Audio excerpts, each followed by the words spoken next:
Good morning. You listen to FloorDaily.net, and I'm Kemp Harr. I'm in San Antonio at the NFA meeting at the Hyatt, and I'm with Jim Walters, who's a partner with Macco's Flooring. Jim, how you doing? I'm doing well. Thank you.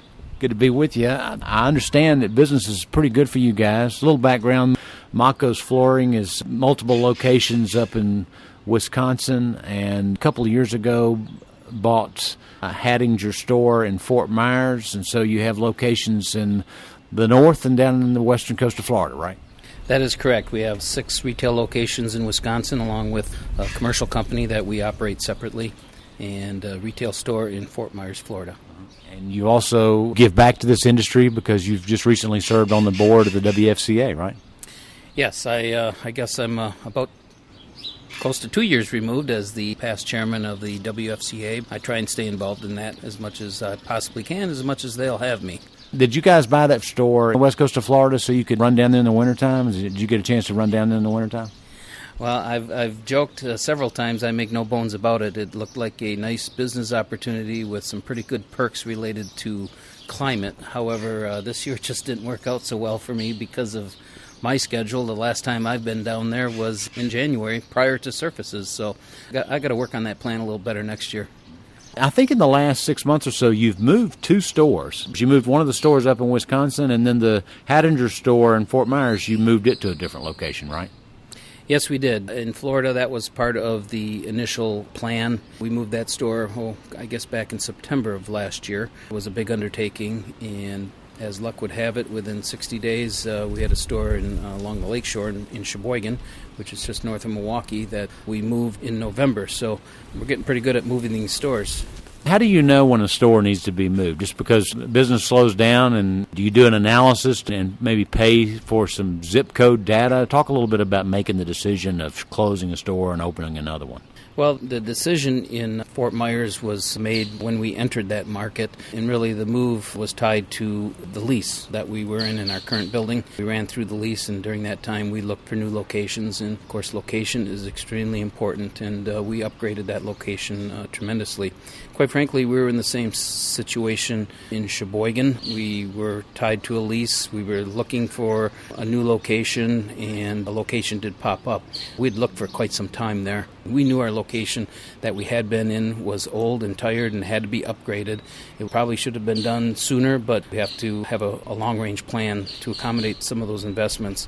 In the case of Florida, we were new to the market. Our partnership with Hattingers in Naples is extremely important there because they know the marketplace. They had a pretty good idea of what would be a good location, what would be a poor location, and things of that nature. So we really relied on a lot of their consultation. And in that case, we really didn't move that store very far. It was about a mile north of our current location. We're right on the main highway, Highway 41, same highway in Wisconsin that we have 3 stores on. US 41. We now have 4 stores on Highway US 41. Okay, so let's talk about the weather for a minute. With 6 stores up in the Wisconsin area, it's got to be a factor. Tell us how your year-over-year sales are and how much of that performance has been related to weather. Well, in the game of sales, no one likes to make excuses. However, we've had a tough winter. The whole country's had a tough winter, and ours was tougher than normal. We're used to winter. We're hardy folks up in the North Country, but this was a tough one.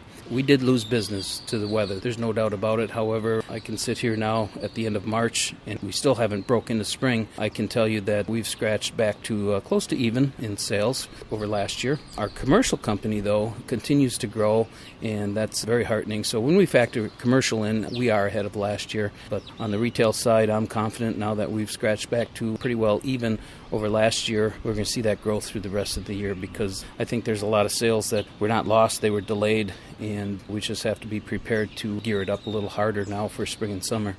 Tell me what you're doing this year. Are you doing anything differently to bring people into your store and make sure that they know you're here? I wouldn't say that we're doing anything differently. Of course, the 2 new locations have had a huge impact in those 2 markets, higher visibility. However, we continue to invest in our advertising and keep that strong. We're working on more and more internet initiatives. That's a real moving target, changing rapidly, as everyone knows. So I can't say that we're doing anything real differently, During the downturn, I would say that's when we did things differently. We doubled down and we invested in advertising when many people pulled back. We kept at it hard, and it's paying off right now. Most of our money is spent in television. In Florida, it's a combination of television and print inserts. Pretty well focused and consistent. We're not on one month, off another month, on one month. We keep it consistent. The whole key there is top-of-mind awareness. Obviously, when we advertise, we're trying to get people in the door immediately, but ultimately, for the long haul, the goal is top-of-mind awareness. So when someone is in the market for flooring in Wisconsin, no matter if we're advertising that particular day or week or not, they're going to say, let's stop in at Macco's. And the same in Florida with the Hattinger brand. Okay, last question. I want to get into some product trend shifts. Do you see anything there? I know since you're an NFA member, that means that you sell better in goods. That means you're probably focused on some Stainmaster products. Talk a little bit about what's selling now. On the carpet side, Stainmaster remains extremely strong for us. It's a good brand, and it's a trusted brand by the consumer.